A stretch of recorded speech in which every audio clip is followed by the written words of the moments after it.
It's important that you allow the oven to cool completely before any type of cleaning.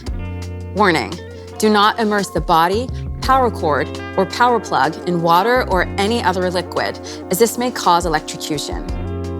With a mild detergent or spray and a soft, damp sponge, wipe any buildup of stains or marks on the surface.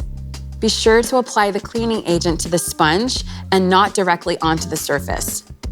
Next, take a glass cleaning agent or other mild detergent, and with a soft, damp sponge or soft plastic, not metal, scouring pad to work off the residue.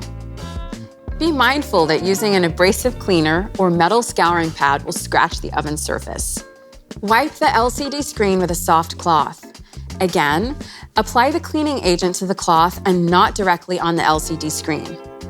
Let all of the surfaces dry thoroughly before you plug in and turn on your Joule oven.